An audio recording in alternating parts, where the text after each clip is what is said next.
पाकिस्तान फौज तैयार हो गई है और जंगी मोड में चली गई है और तमाम सोल्जर ख्वा उसका ताल्लुक किसी भी कैडर के साथ है, वो इस वक्त मुकम्मल तौर पे तैयार बैठा हुआ है, बल्कि मोर्चों की तरफ रवानगी हो चुकी है। क्या पाकिस्तान जंग लड़ने के लिए तैयार बैठा हुआ है, ये हम आपको आज के व्लॉग में बताएंगे। और नीलम वैली की जो रोड है उसके आज रात बंद होने के इम्कानात हैं और ये जो बंदिश है ये होगी इंडिया की तरफ से, और उसके बाद पाकिस्तान क्या करेगा ये भी हम आपको आज के व्लॉग में बताएंगे। और पाकिस्तान ने एयर डिफेंस सिस्टम अपना एक्टिव कर दिया है, कहां कहां एक्टिव किया है और इसका क्या मतलब हो सकता है ये भी हम आपको आज के व्लॉग में बताएंगे। और ये क्यों कहा जा रहा है कि मरीदके के अंदर हमला हो सकता है, बहावलपुर के अंदर हमला हो सकता है, ये भी आपको इसी व्लॉग में पूरी तफसील से बताया जाएगा। और इसके साथ साथ इस वक्त जो फौजी क़यादत है उनका बैकग्राउंड क्या है, वो बैकग्राउंड बड़ा दिलचस्प है, उससे आपको अंदाजा होगा कि पाकिस्तान के मसल्स कितने तगड़े हैं, ये भी हम आपको आज के व्लॉग में बताएंगे। और इसके साथ साथ पाकिस्तान ने जो कमर्शियल फ्लाइट्स बंद की हैं इंडिया की, उसकी वजह क्या हो सकती है, इसके अंदर एक टेक्निकल रीजन है। वो जो टेक्निकल रीजन है जब आप जानेंगे तो आपको पता चलेगा कि पाकिस्तान ने इस मर्तबा इनकी कमर्शियल फ्लाइट्स क्यों बंद की है, ये भी आपको इसी व्लॉग में पूरी तफसील के साथ बताएंगे। और पाकिस्तान ने फैसला क्या किया है इस जंग के जरिए, या ये जो सूरत हाल है इससे पाकिस्तान अचीव क्या करना चाहता है, ये भी आपको इसी व्लॉग में पूरी तफसील के साथ बताएंगे। और इसके साथ साथ एक बहुत बड़ी खबर है आपके लिए कि पाकिस्तान के अंदर पिछले 5 साल के बाद, बल्कि 10 साल के बाद पहली मर्तबा यह मरहला आया है कि तमाम सियासी जमातों ने एक इत्तफाक राय कर लिया है कि जब तक ये इंडिया और पाकिस्तान की सूरत हाल ठीक नहीं होती उस वक्त तक कोई शख्स सियासी बयान नहीं देगा, ना अफवाज पाकिस्तान के खिलाफ बयान देगा, ना एस्टेब्लिशमेंट के ऊपर कोई इल्जाम लगाएगा, ना एक दूसरे के ऊपर कीचड़ फेंका जाएगा।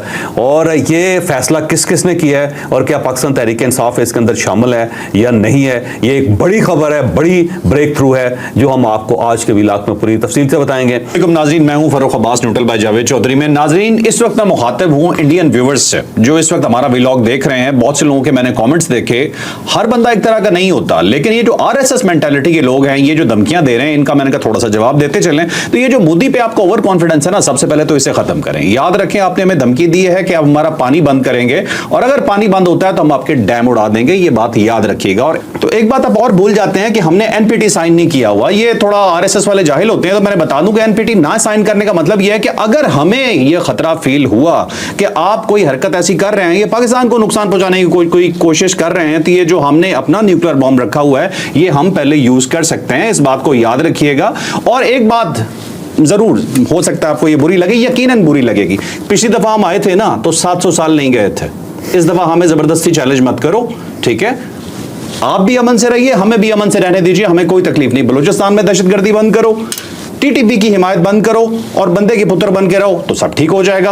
अदरवाइज हम आपको पूरी डिटेल बताएंगे कि हमारी साइड से हम क्या क्या कर रहे हैं और आपकी धुलाई हम कैसे कैसे करने लगे हैं। तो डिटेल से स्टोरी जानते हैं जावेद चौधरी साहब से। मुझे आप इस वक्त ना इंडियन एंकर लग रहे हो जो जिनके मुंह से झाग निकल रही होती है और ऐसा लगता है कि वो गमला उठा के अपने सर में मार लेंगे, या फिर वो जनरल बख्शी नहीं है, वो ऐसा लगता है कि माइक को चक मारने लगे। तो एक और भी अर्नब गोस्वामी जो है नहीं, मुझे यकीन करो यार, आपके अंदर ऐसी रूह महसूस हो रही है, इंसानों की तरफ बिहेव करो, क्या हो गया यार? नहीं, ये जिस तरह का मुंह वैसी चपेड़ा हमने कहा था, जिस तरह का सवाल ये करते हैं उन्हें जवाब हम अब उसी तरह। अच्छा, बहरहाल जो सूरत हाल पाकिस्तान की तरफ से वो आपके सामने रखा जाता है। एक तो कश्मीर के अंदर हाई अलर्ट है इस वक्त, और जो हमारी फौज है वो मोर्चों के अंदर तैयार बैठी हुई है।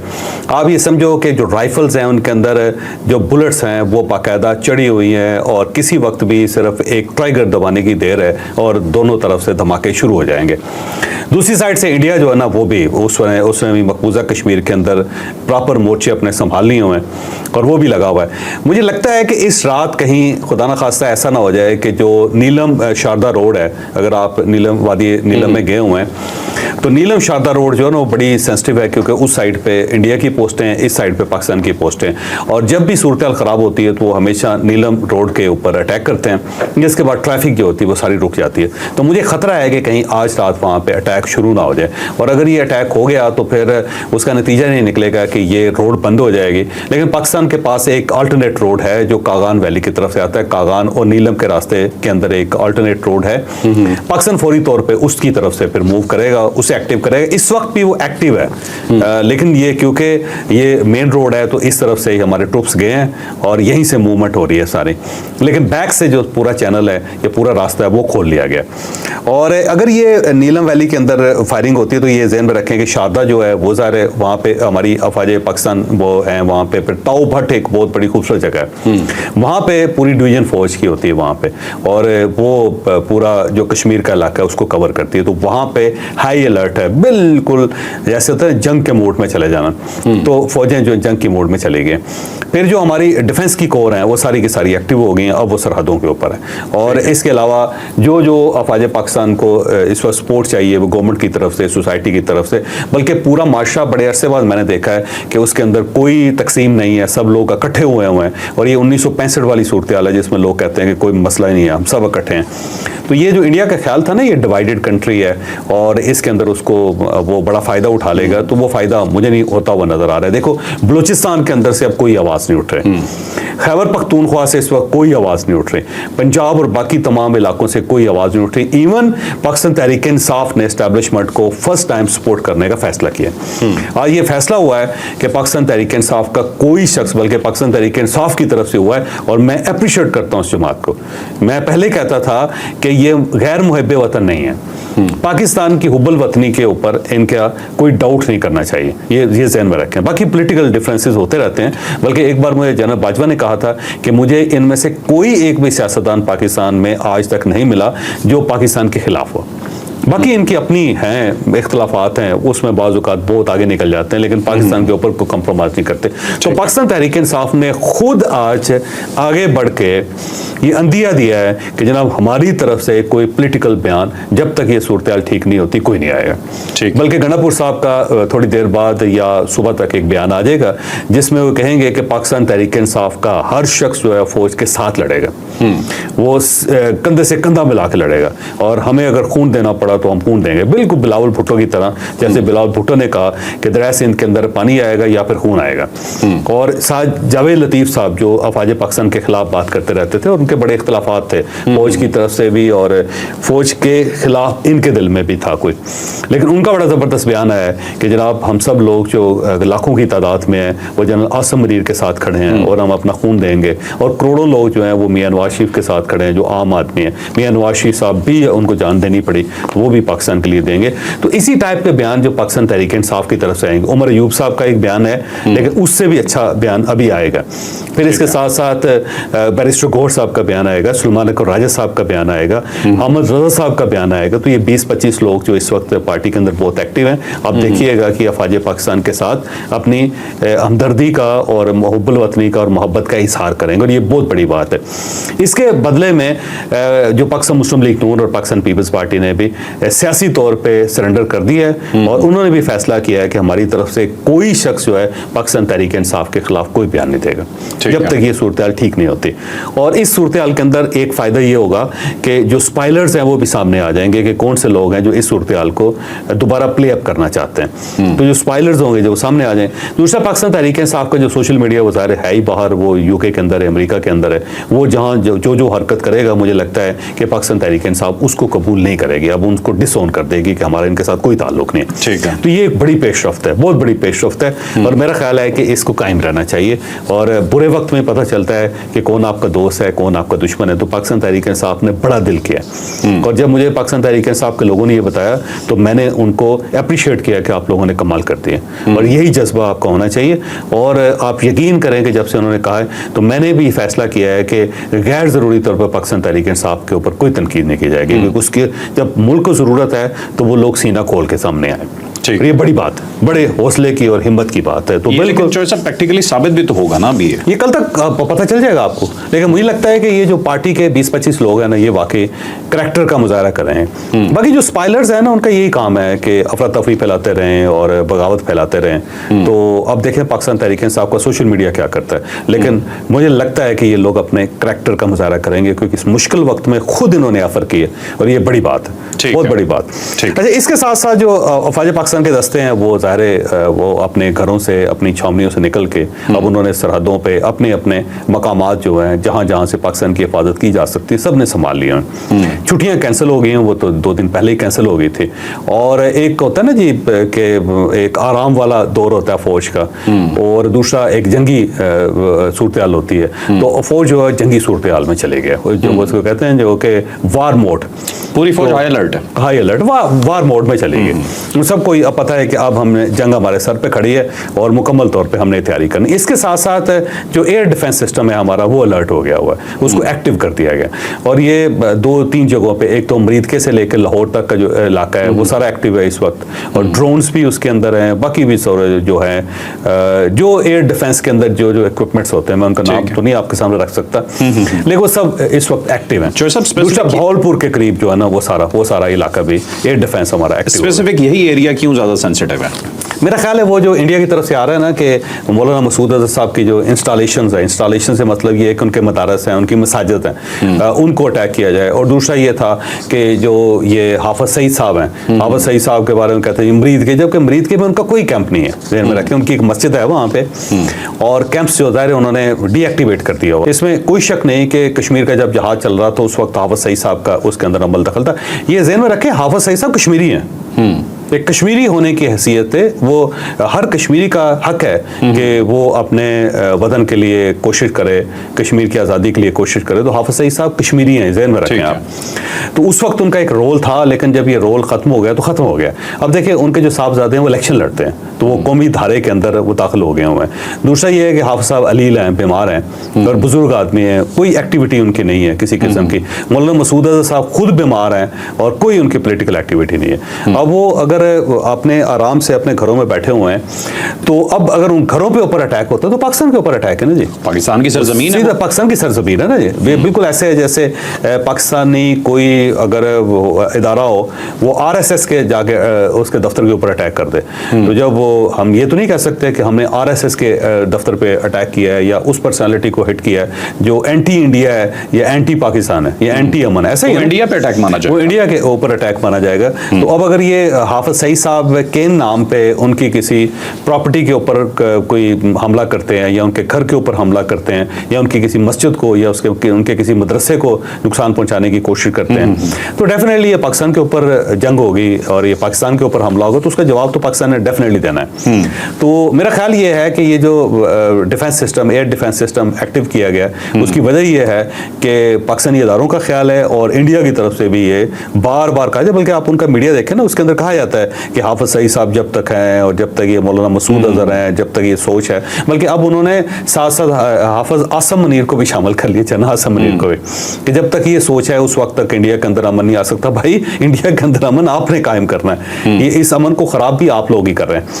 यही वजह है कि पाकिस्तान ने ये फैसला किया है कि, और ये बड़े अरसे बाद फैसला हुआ है, बड़ा जबरदस्त फैसला हुआ है कि वंस फॉर ऑल इस मसले को निपटाएं, कि हर 2-4-5 साल के बाद वहां इंडिया के अंदर फॉल्स फ्लैग ऑपरेशन होता है और उसकी कास्ट पाकिस्तान को बर्दाश्त करना पड़ती है। पाकिस्तान की जो मिलिट्री एक्सपेंस है उसको बढ़ा दिया जाता है, पाकिस्तान की इकोनॉमिक एक्सपेंस को बढ़ा दिया जाता है, तो हमारी जो इकोनॉमी है वो सफ़र करती है और इसके साथ साथ जो हमारे अफवाज है उसके खर्चे बढ़ जाते हैं और उसके ऊपर फिर पाकिस्तान को बदनाम किया जाता है। तो 2001 के अंदर हुआ, 2008 के अंदर हुआ। चौधरी साहब इसमें थोड़ा सा यहाँ से डिस्कस कर लें। अब देखिए ना, बड़ी लंबी चौड़ी तफसील है कि 2001 के अंदर एक उन्होंने फॉल्स फ्लैग ऑपरेशन किया और उसकी कॉस्ट पाकिस्तान को अदा करनी पड़ी। 2008 में एक किया, पाकिस्तान को कॉस्ट अदा करनी, 2019 में किया, अब 2025 में किया। तो पाकिस्तान कब तक इसकी फाइनेंशियल कॉस्ट, फाइनेंशियल बर्डन और मिलिट्री बर्डन बर्दाश्त करेगा? तो हमने ये फैसला किया पाकिस्तान ने कि अब बिल्कुल नहीं करेंगे, एक बार वंस फॉर ऑल इस मसले को हल करें, या इंडिया सबूत दे इसके कि पाकिस्तान जिम्मेदार है, ये हमारे पास सबूत है, ठीक है। और अगर सबूत नहीं है तो फिर अपना इल्ज़ाम वापस ले, और अगर इल्ज़ाम वापस नहीं लेता तो पाकिस्तान एक बार इसकी कास्ट बर्दाश्त करके इस मसले को निपटाएगा ताकि आइंदा इस टाइप की कोई सूरत हाल दोबारा पैदा ना हो सके। तो ये पाकिस्तान ने फैसला किया। ठीक है चौधरी साहब, जब बिल क्लिंटन आया था इस रीजन में और उसने दौरा किया था पाकिस्तान का भी, इंडिया के भी, तो इंडिया ने पूरी कोशिश की थी कि वो पाकिस्तान ना आए और उस वक्त एक टेरर अटैक किया गया था वहाँ पे सर, और कन्विंस किया गया था क्लिंटन को कि वो पाकिस्तान का दौरा ना करे, और तब भी यही मोड ऑफ ऑपरेंडी कह सकते हैं या मॉडस ऑफ ऑपरेंडी, तभी यही अपनाया गया था। और अभी भी सेम, जब जेडी वेंस वहां पे मौजूद है तो सेम इन्होंने वही हरकत की, सिर्फ अमेरिका को अपने करीब लाने के लिए कि ये देखो जी कि पाकिस्तान क्या करता है। तब भी फॉल्स फ्लैग था, और तब की एक सेक्रेटरी ऑफ स्टेट ने अपनी बुक में ये मेंशन किया था बाकायदा कि क्लिंटन को पता था ये फॉल्स फ्लैग ऑपरेशन है, इसीलिए उसने पाकिस्तान का दौरा कैंसिल नहीं किया था, वो पाकिस्तान आ गया था। तो जेडी वेंस को भी बहुत हद तक मालूम होगा, लेकिन इंडियंस पूरी कोशिश कर रहे हैं कि किसी तरह से ये कन्विंस हो जाए अमेरिका के पाकिस्तान इस तरह की स्टेट है वो हमारे साथ आगे खड़ा हो जाए। तो आपको लगता है कि इंटरनेशनल पावर्स उस साइड पे जाएंगी? अब देखिए 2-4 साल बाद दोबारा ये खेल दोहरा दिया जाता है। इस वक्त सूरत हाल मुख्तलिफ हो गई है, क्योंकि आप देखें ना कि अमेरिकन जो हैं वो भी, उनकी हमदर्दी भी पाकिस्तान के साथ है, और समझ रहे हैं कि यारी जाती है हर बार आप इस किस्म का पंगा करके तो पाकिस्तान के ऊपर चढ़ दौड़ते हैं। और पाकिस्तान के पास फिर क्या ऑप्शन है जब आप उनके ऊपर सैंक्शंस लगा रहे हैं और आप सीधा इल्ज़ाम लगा रहे हैं, तो पाकिस्तान ने भी ज़ाहिर फिर उसको फेस करना है। मुझे लगता है दुनिया अब इसको थोड़ा सा तस्लीम कर रही है और दरमियान में आ भी रही है, मामलात को सुलझाने की कोशिश भी कर रही है। लेकिन पाकिस्तान का पलड़ा इस बार ज़बरदस्त किस्म का भारी है, ये मैं ध्यान में रखें। देखो इस वक्त जो 4 सीनियर 3 जनरल्स हैं ना, जिनके पास पूरी एस्टेब्लिशमेंट है इस वक्त, और उनमें से 3 जनरल्स ऐसे हैं कि जिन्होंने मिलिट्री ऑपरेशंस में काम किया हुआ है। कोई मेजर की हैसियत से, कर्नल की हैसियत से, ब्रिगेडियर की हैसियत से, और मेजर जनरल की हैसियत से, फिर वो DGMO रहे हैं, मिलिट्री ऑपरेशंस रहे हैं। और इसके साथ साथ एक जो जनरल सीनियर जनरल है वो DGISI रहे हैं, DGMI रहे हैं, जब मैं जनरल आसिम मुनीर की बात कर रहा हूँ। तो 4 लोग जिनके पास इस वक्त फौज की क़यादत है, तो वो मिलिट्री ऑपरेशंस के अंदर इन्वॉल्व रहे हैं, तो उनको पता है कि फौज की डायनामिक्स क्या हैं और कहाँ कहाँ इंडिया की कमजोरियाँ हैं, कहाँ पे हमारी स्ट्रेंथ है। तो इसीलिए वो मुकम्मल तौर पे कॉन्फिडेंस के साथ ये इस सारी सूरत हाल को हैंडल कर रहे हैं। इससे पहले में माहिर हैं, प्लानिंग में माहिर। इससे पहले बहुत कम मौके ऐसे पाकिस्तान की फौज में, पाकिस्तान की तारीख में आए हैं कि इतने बड़े लेवल पे जो सीनियर मोस्ट लोग हों वो मिलिट्री ऑपरेशन से आए हों। तो ये लोग जो है इसीलिए देखें इनके नर्व्स बड़े स्ट्रांग हैं और बड़े ज़बरदस्त तरीके से हैंडल कर रहे हैं। कोई इन्होंने अभी तक गड़बड़ नहीं की, कोई इस किस्म का बयान नहीं दिया जिसको हम गैर जिम्मेदार बयान कर सकते हैं, सिर्फ डिफेंस के ऊपर है। और साथ साथ इन्होंने कहा जी कि जो जितना एक हमारे ऊपर इम्पोज किया जाएगा उतना ही हम रिएक्शन देंगे, लेकिन अगर फुल स्पेक्ट्रम के साथ भी जंग लड़नी पड़ी तो लड़ेंगे हम। क्योंकि देखो 20-22 दिन तो पाकिस्तान बगैर सोचे समझे इस जंग को लड़ सकता है, कोई ऐसे। उसके बाद फिर सिविलियंस की बारी आ जाती है, फिर सिविलियन, और सिविलियन जो है ना फौज के साथ हमेशा खड़े होते हैं। पाकिस्तान का ये कमाल है कि इस साइड से जब भी जंग होती है तो पूरा मुल्क इकट्ठा हो जाता है। ये 25 करोड़ लोगों की जंग होती है, ये कोई 5-7 लाख फौज की जंग नहीं है। ये इसके अंदर ये ज़हन में रखें। इसके अंदर एक और बड़ी ज़बरदस्त चीज़ है कि ये जो उड़ी सेक्टर है ना, जब हमने दिन के वक्त ये किया था व्लॉग, तो उसके ऊपर लोगों ने उड़ी सेक्टर के ऊपर बहुत सारा सवाल किए।